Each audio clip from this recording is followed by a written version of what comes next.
Hello, everyone. This is your main dude, Jorge Prospector, back at you this time with our friend, all reliable Mr. Ron Bartley. I'm like a sidekick. Barely Just don't here, kick me too. barely Don't here kick me this too week. hard. Yep. We're here for episode 58, but like I said, barely here. Ron has some life situations, and that's been kicking his butt this week. So we are very grateful that he takes little Well, coffee time. yeah. And the best news of everything is that stack is now uncontested and all mine. That's It's the not best subject to news. litigation. Let's just say No that. longer subject to litigation. Man, I would love to be a fly in that room. Well, in those clear containers and see what's in there. Well, I've seen what's in there. Yep. We have lots of everything, and a lot of it is lessons learned in hobby. But as I went through this experience, I learned that I needed to keep stuff separate as I went through time. It's all right. This is stuff I bought after. This is stuff I bought before. This is stuff I bought during. I really needed to keep a better catalog of it. I started cataloging stuff in 2022 when they decided to have, was it 2023? 2022 when they decided to have the $600 limit. Net you get charged on everything sales over $600. So I started keeping really good track at that point. Yeah. But there's a little gray period in between there where I didn't have it. I had to go back and cobble that stuff together before I went to all this. And it's so hard to go back to. It truly is. You look at the stuff, there were some of these boxes that were, they're 2020s, but I got them through our group in 2022, through a Raz or what have you. So there's a lot of balance in there and lessons to be learned. No, it's hard in the sense that it's time consuming because you have to go back and dig out from emails and receipts. Like, when did you buy it? At what cost? What are you in for? Like, it's just. Then if you want to price it, to market, then you have to do that research and price it to market and know what. I did eBay Terapeak studies for the last 90 days on over 897 items. Oof, wow, that must be a pain in the ass. It was because I had to go in. I had to look at the results and eliminate the false positives from it, because there's a lot of things that are like, hey, this one's a double gold platinum left-handed swirl refractor. That wasn't what I had, and that sold for $1,000, and everything else sold for 10. My average price is not 980, guys. So it's a lesson for sure. It's a lesson for sure, which is a hard lesson to always take to heart, because I say I do it, but I really don't. I sometimes have to go back 2 months and get fresh, get updated.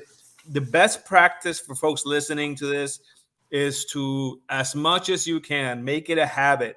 Put it on your phone, just like you maybe put in your phone a reminder to take your pill or take whatever. Put it on your phone sometime at night, whatever. It's a moment, a 15 minutes break that you have to go back. If your volume is not as big, it's not daily. If it's weekly, then make it a weekly thing. You go back and input into that ledger, into that Excel sheet, input some basic, and you can Google it.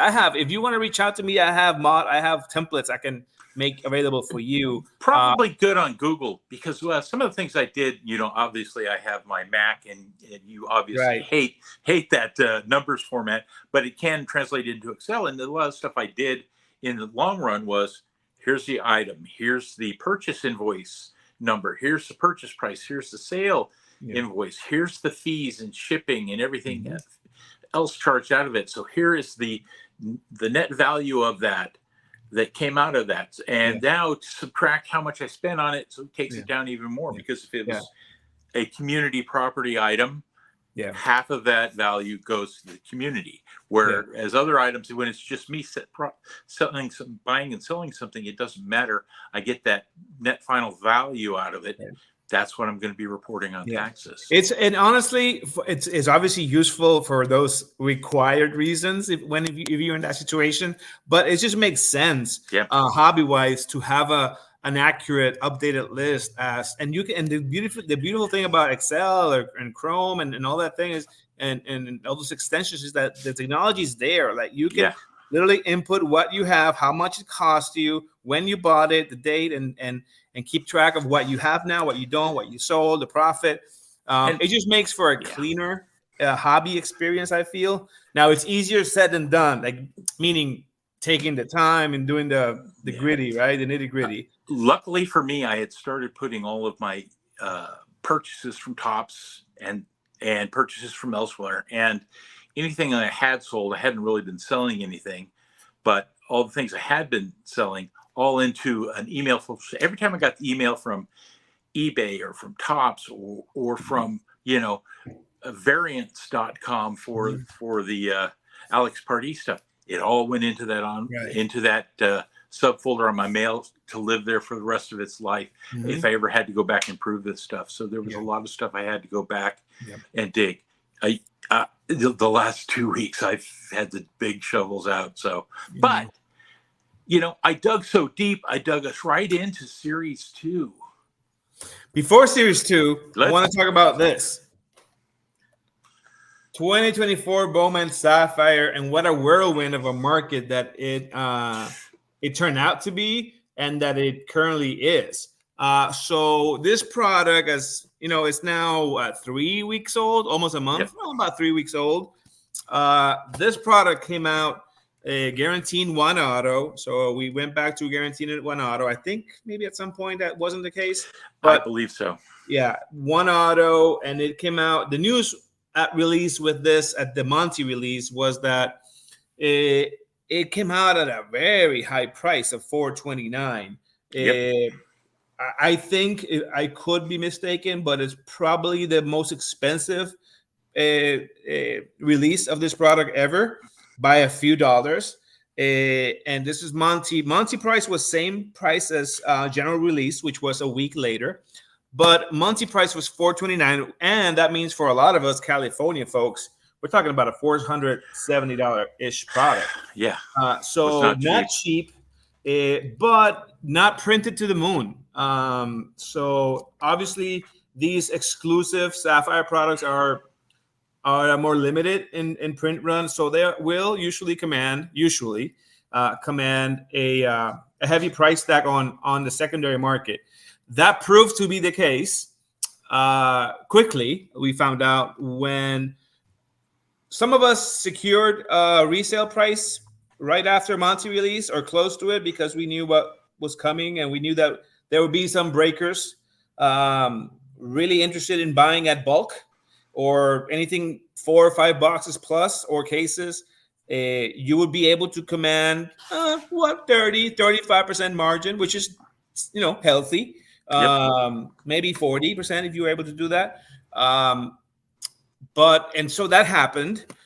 Boxes were going somewhere around 580, 570, 580, 565 for a 30%-ish margin or maybe more on released on pre-sale on Monty, and immediately after public release. So they're going for whatever, 565, 575, depending on how quickly you wanted to get rid of them. You could sell them consistently at 550, 560, 570. Now they dried up quickly because this thing, as expected, went, I wouldn't say to the moon, but it got up as of last week or early this week as far as like on eBay, as far as 700. Sometimes even a little bit more. I saw a couple of 650s on Facebook. Yeah, it hit a peak. It hit a peak on eBay at around 700. And for most folks, I mean, if you live in a tax free state, sorry, that's something else. That's for selling. Buying. This is eBay.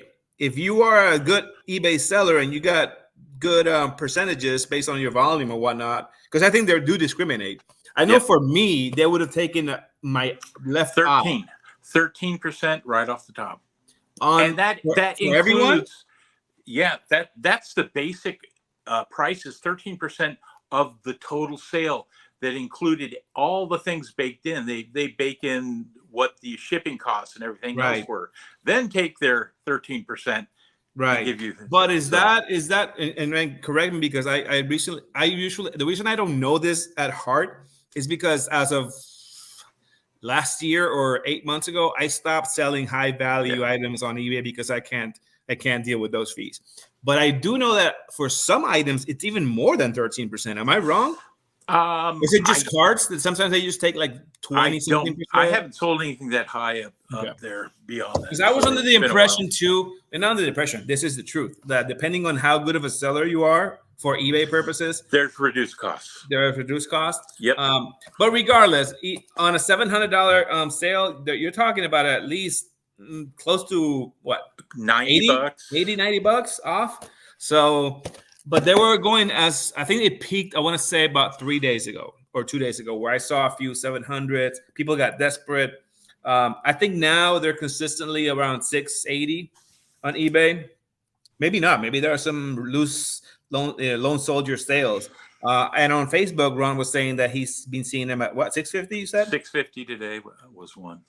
So Ron and I sold some. I have one more, this one, obviously, that I am looking. Anyone is looking to acquire, anyone watching this is looking to acquire one soldier box. I want to move it, but honestly, if the offer is low, I might just rip it.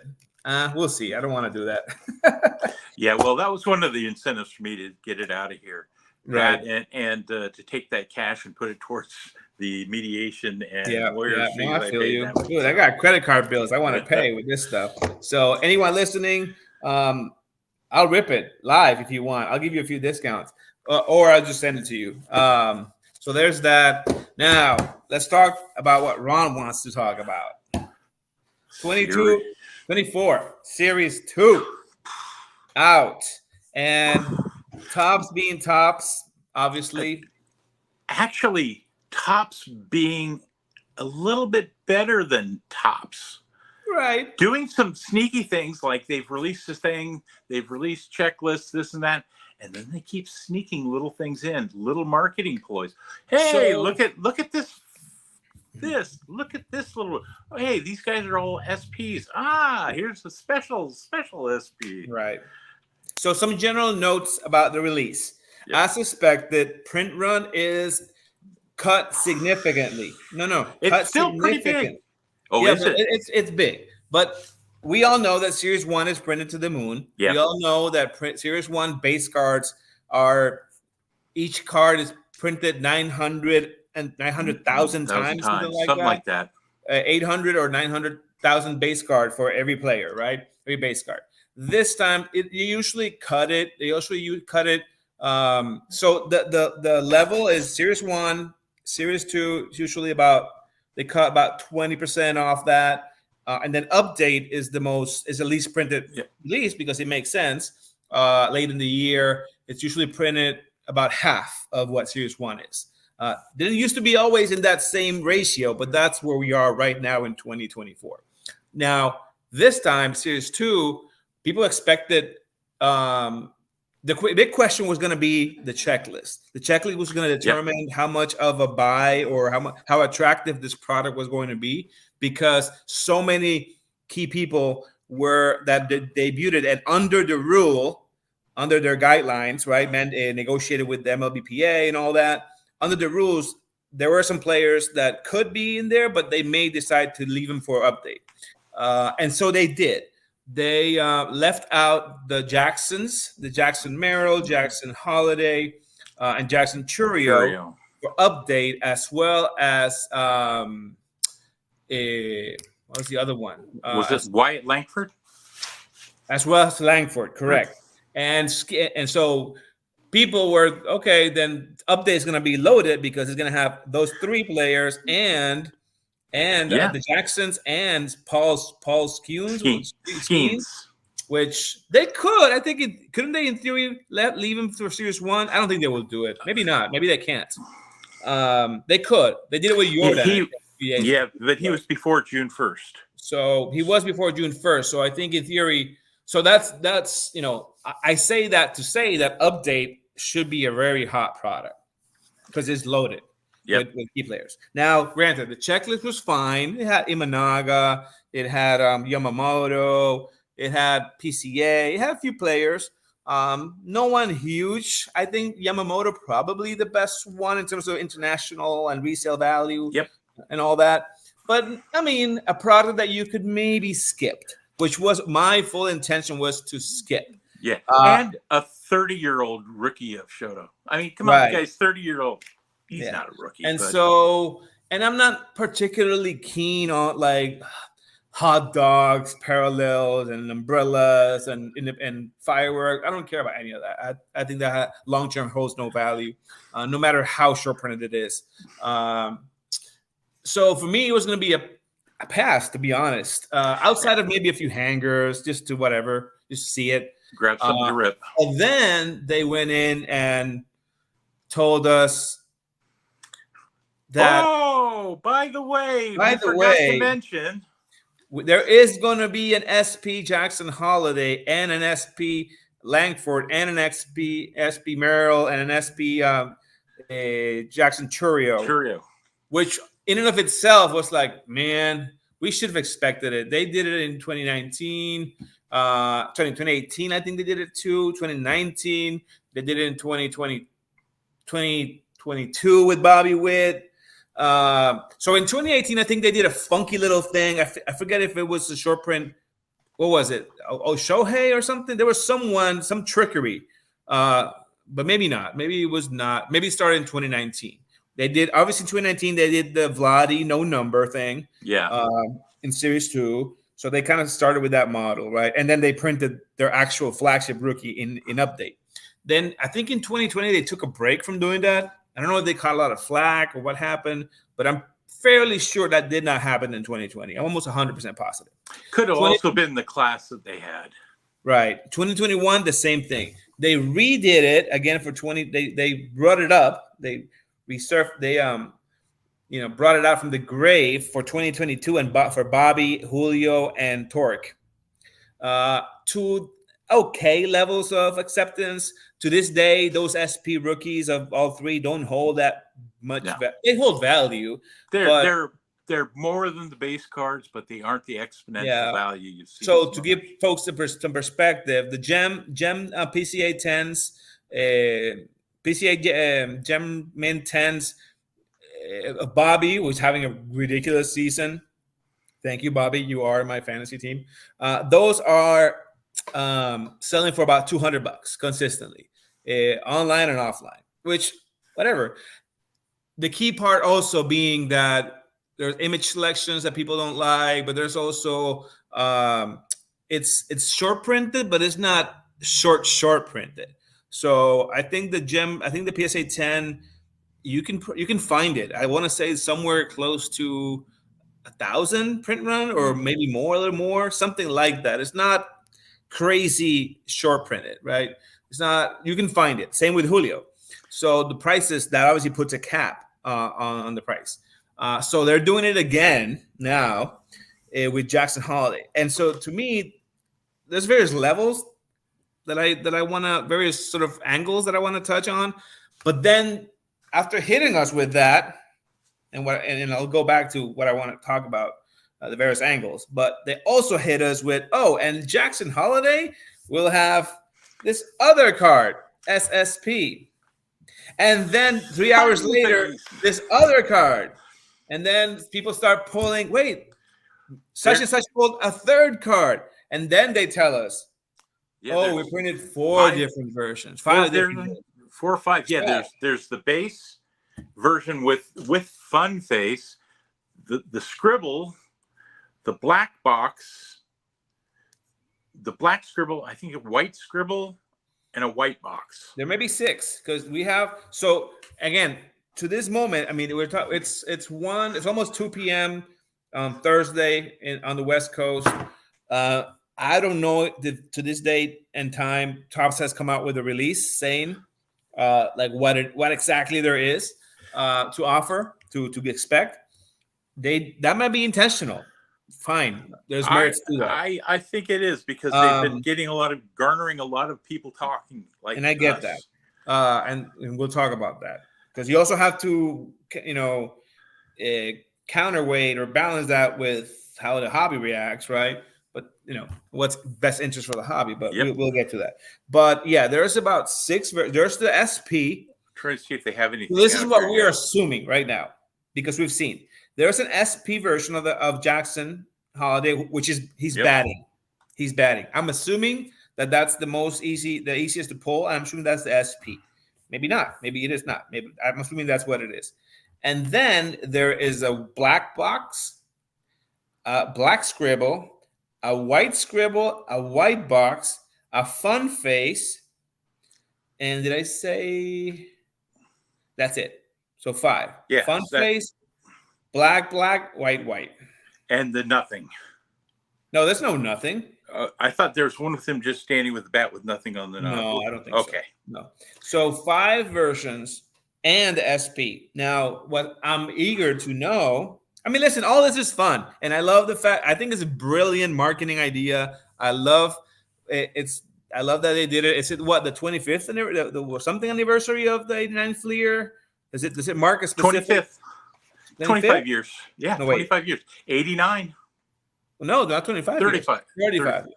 And they usually do stuff for 35th, I'm old, right? I don't remember. I know. Yeah, back when I was a kid, they didn't have fuckface cards. So I dig it. My only beef with it, honestly, is that when you choose to do this type of marketing of like surprise this, surprise that type of like guerrilla marketing is what exactly. It's effective at generating media attention and hype, but it's gonna piss off a lot of people too, because come to think of it, like if you're looking at pricing wise, like this is major news in terms of the value of the product, the value of the sealed product, the value of the resale product, the value of like what you can command, especially. I mean, I don't expect them to cater to me, right? Who I would buy and sell and maybe keep some for long term. They don't care about us. But I'm talking about your main inputs, breakers. Like that's from a price point of view, right? The sale price, that's a major difference. If a product has potentially a very expensive card, so I'm assuming like this has to alter dramatically the price of a break, wouldn't you think? I believe so. The Orioles are now going to be highly skewed, as well as the other SPs. We've got the Rangers, Padres, and Brewers as well will be slightly skewed, but the Orioles will be to the moon. Absolutely to the moon. In all formats of breaks, PYT, but also randoms. Like it ultimately has driven up the breaker. Again, resale value they don't really care about, but it has definitely ramped up, I would imagine, the price of breaking this product and what you can command out of it. And if you're a middleman who sold X number of cases or what have you, or on release day, this was the price. I mean, listen, Topps, it just goes to show, Ron, that Topps controls all of that. Yeah. Like they want control of how much you price it. It doesn't matter if you lost 10% margin, 15% margin. All they care is about the fact that they know what price you bought these and sold these at what time, and then what price you sold them the week after. It's actually probably giving them data. I'm sure they're mining the data off of eBay as well. They have to be. They're doing the same thing we all do, mining, seeing what the prices are and setting their price points based on that, so that there's just enough of a margin for somebody to cover their eBay fees more than anything. Right. I just think it's one of those things where, like, in an ideal world, let's be frank, right? All right, I'm Frank. How you doing? Let's not fool people. In a non-monopoly market, this type of behavior would damage your relationships with some of your supply chain, if you will. Yeah.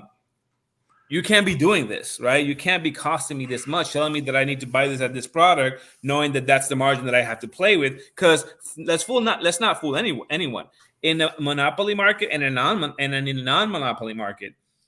There are some guidelines as to how much margin I can command on this product. Usually, right? That's how distribution agreements are made and all that. But in this particular market, we know for a fact that Topps controls how much you can sell this for, every aspect, or at least has some serious guidelines that they take into consideration. And that's right down to the breakers that they're dealing with on their live breaks now. Those guys, there's some pricing control there going on as well. Yeah. Here's what a PYT goes for. Here's what you know. So I don't know. I think I don't like it from that perspective. I wish they didn't have to do that. Or at least I wish they would be like, hey, this product comes with a surprise, or there's going to be some additional cards released. Like, tell us something, right? Yeah. So that we know what to expect. In the same vein, I hate it when they don't release a checklist before pre-release.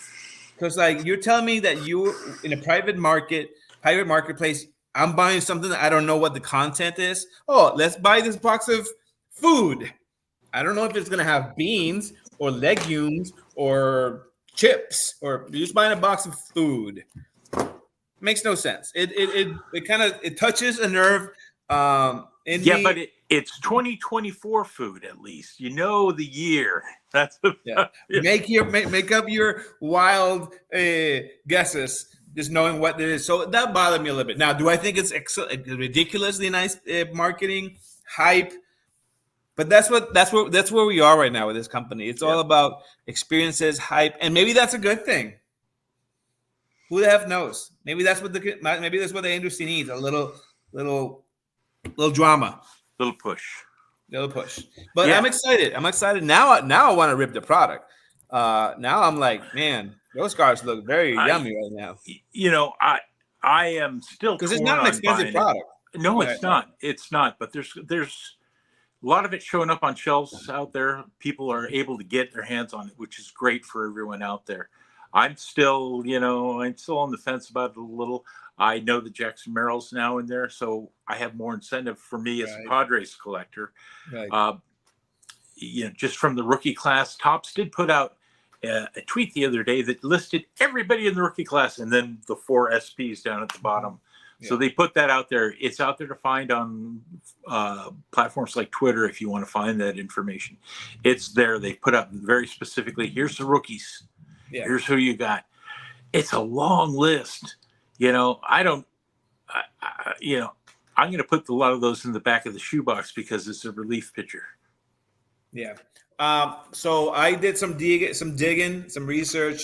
I always like to give our folks pointing to the right direction, if you will, or at least tell them what research and odds say are the better formats for ripping this product. Well, Jorge, can you tell me what is my best value proposition in the market for Topps Series 2? Yeah. So as we all know, different formats have or include different things. So it's not really an apples to apples judgment or opinion. It's all, honestly, it boils down to, you can look at this from a cost per card perspective, or how much you would have to spend to pull X type of card, or you could look at it from like there are certain formats that exclusively have what I'm looking for, and then that's the format I'm going to target. Yeah. So that's kind of like the caveat, right? There were always those kind of things, like the major markets one, or the Walmart Blues, right, etc. So there are some format things or special yellow cards in every hanger pack. Yeah. And special cards, just regular special or traditional type of parallels that only are. Yep. So the hobby, the clear acetate and the black, whatever. I think those are only hobby products. Not even jumbo. I think it's hobby only. I could be wrong. I think it's a hobby only format. Hobby jumbo format has exclusive gold foils, which again are printed not that low. They weren't low for Series 1, but lower than usual, obviously, because it's a high printed release. 600, I want to say 570. Now they're more like okay. 3 something like that. Striker Breaks did a video this morning. He published it that has that info. You can look it up. So are you going to link the word on the street based on this is that, surprisingly, and not surprisingly, because again, they play with data. They change it up every release. It looks like Hobby, not necessarily Jumbo.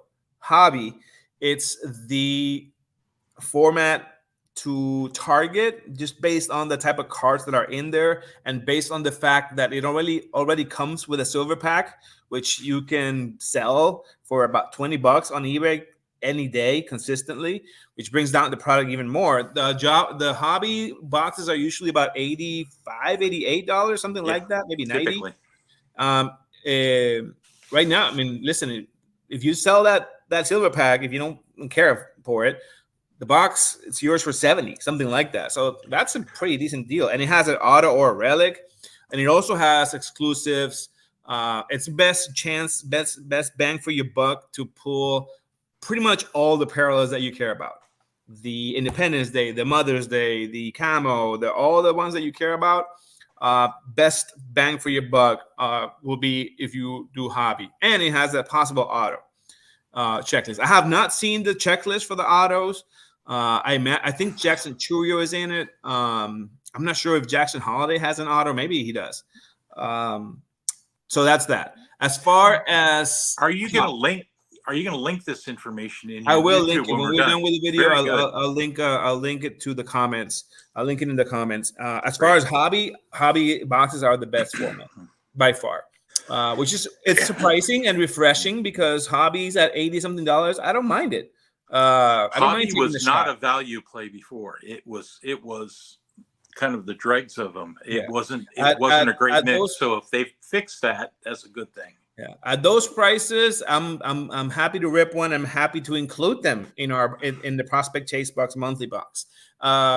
So then we move to retail. Retail, not surprisingly, hanger boxes are the best format. Hanger are bangers. That stays true. Your best chances and in the retail format of pulling everything except what was it? I should have pulled it up. I should have it with me. But all the formats all the parallels that you want. Hangers will have the yellows too. That's also a good one because yellows, hanger boxes have 2 yellow cards per box. And those have you'll be surprised. They command a pretty premium on above base cards. But it's also your best chance at pulling all types of colored stuff, numbered stuff.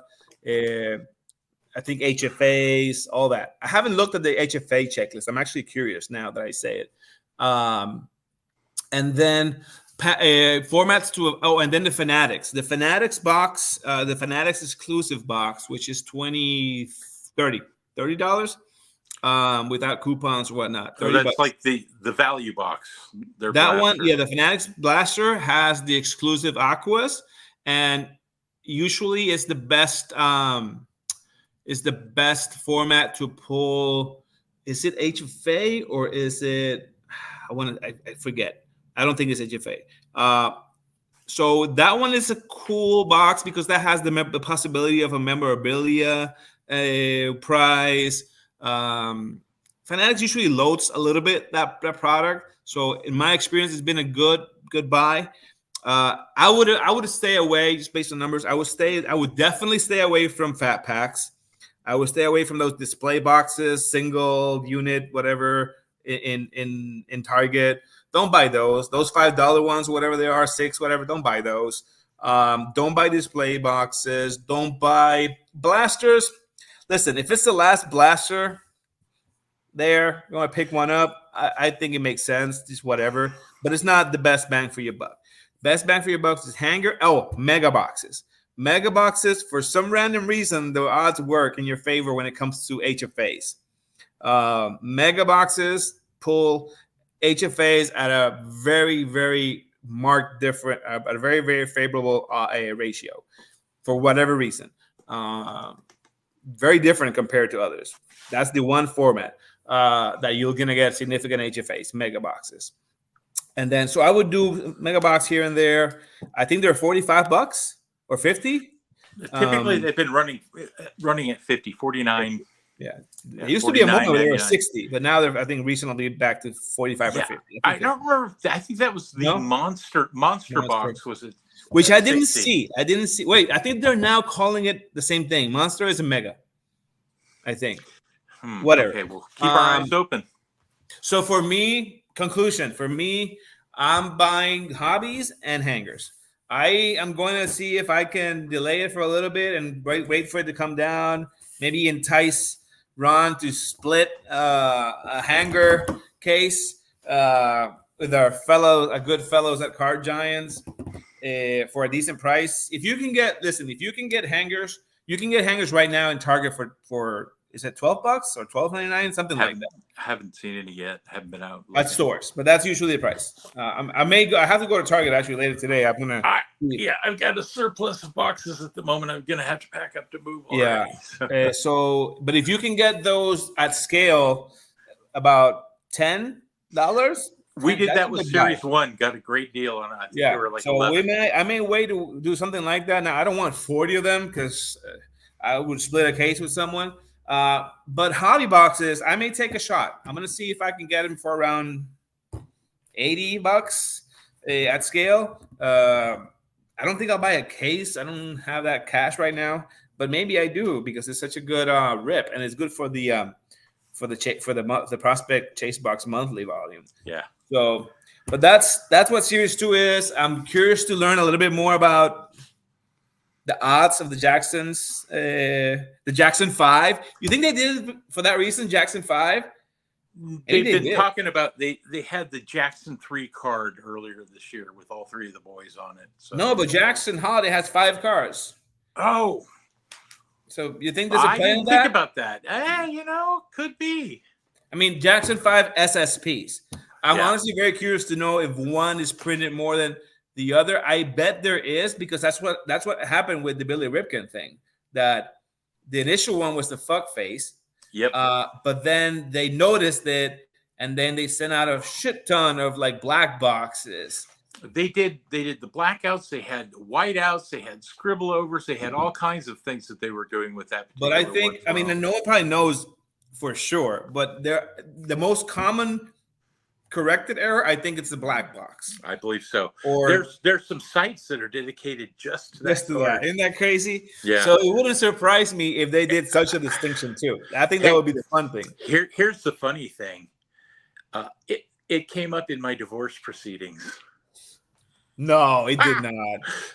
It absolutely did. Somebody had posted something about the 89 Flair, and I responded with a cartoon, and it said "fuck face" across it with Smaster, and she screenshotted that, put it out there, and said, "Look, Ron's out on the internet calling people fuck face."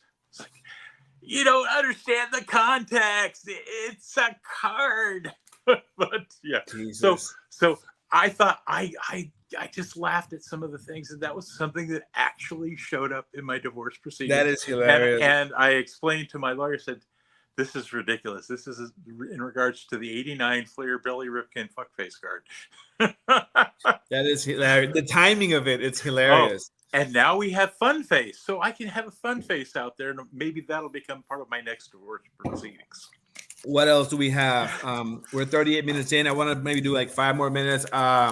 Any tops now? Well, we have the Jackson Merrill accomplishment. Well, it was a pretty big deal. He walked it off last night, had 2 home runs in the game, quite a thing.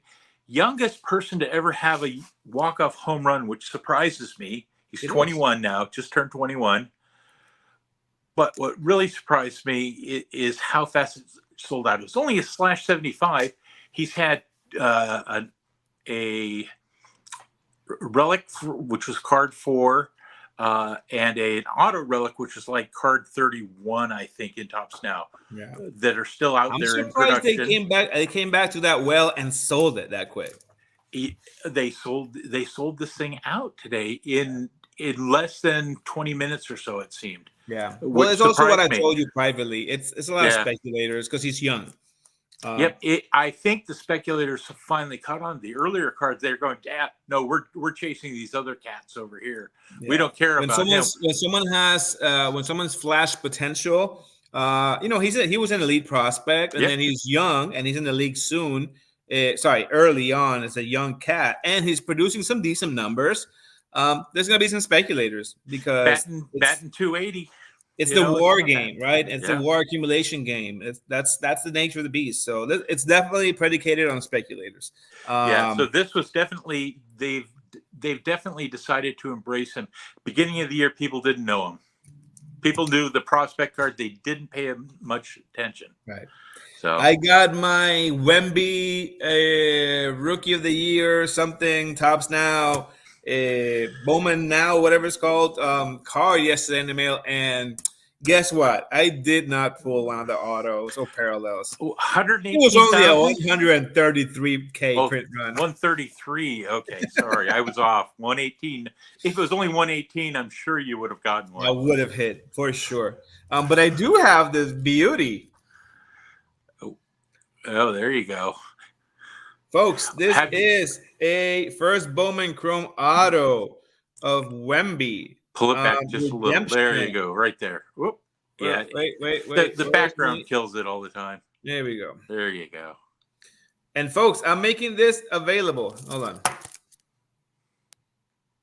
That's exactly what it is.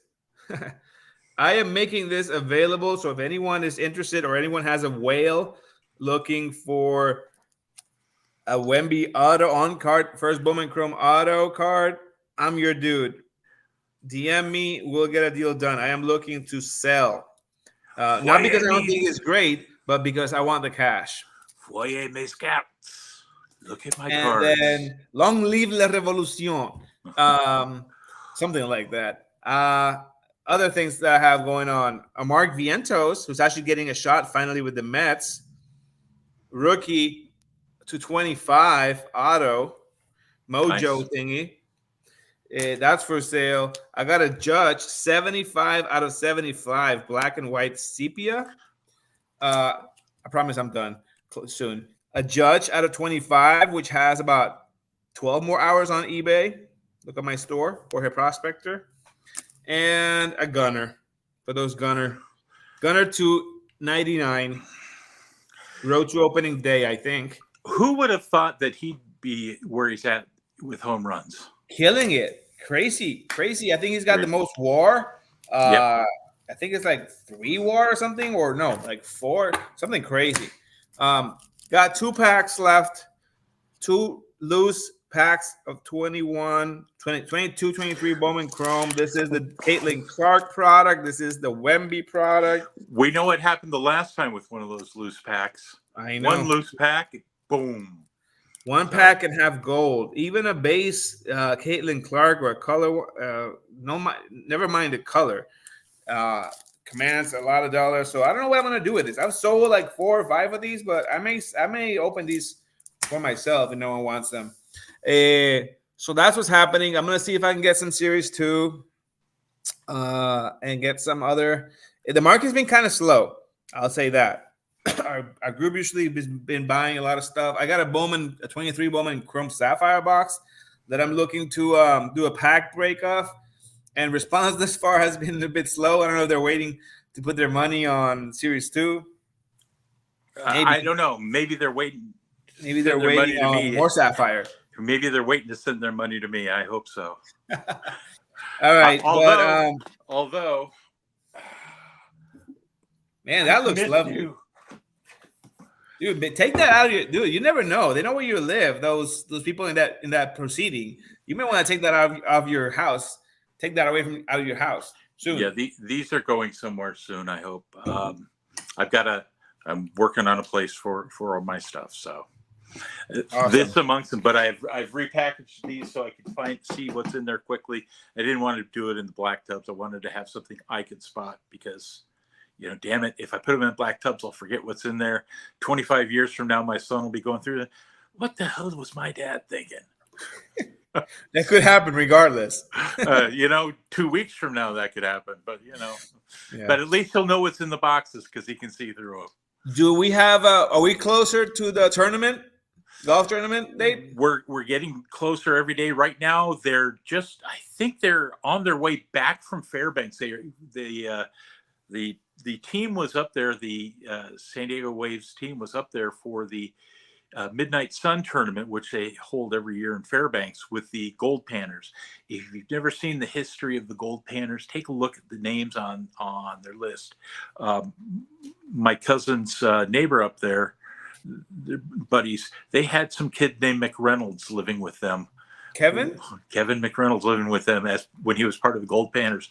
But, Winfield was up there. He's another guy up there. You look, Nettles was up there. You just look at these lists. Not only both the Boone brothers, but the father, Bob, was up there. So there's a long history of great players playing for the Alaska Gold Panners. And what my cousin does, he grew up in that area. He takes his team up there every year. That's part of the incentive for these guys. And they play in the Midnight Sun tournament, games that start at like 11 p.m. Okay. And it's daytime. Yeah. It's freaking daytime outside. So I'm looking forward to hear a little bit more about that. Yep. And we probably will be donating part of the proceeds of our next events to that, and as well as donating some products. So look forward to hear more about that as it comes closer, as the date comes closer. It's about the second Friday in July, I believe. Right. So it is creeping 14th. up. It is creeping up. Okay. About a month away. All right, 45-minute mark. Thank you again, Ron. Hope that has been somewhat entertaining for folks. We are creeping up on episode 60 soon. Yeah. So thankful, very thankful. We'll figure out a giveaway for 60. We're going to have to plan something. That's for sure. And once again, folks, this goes straight to our YouTube. But if you haven't yet, please subscribe. I want to get to 100. We're on the road to 100 subscribers. I am definitely doing a giveaway for 100 subscribers. So if you haven't, please, and if you have already, please share it with your folks. When you see this, like, comment, interact with it. It helps out a lot. For Jorge Prospector, this has been Ron Bartley. Hey, thank you, guys. Thank you. We are out.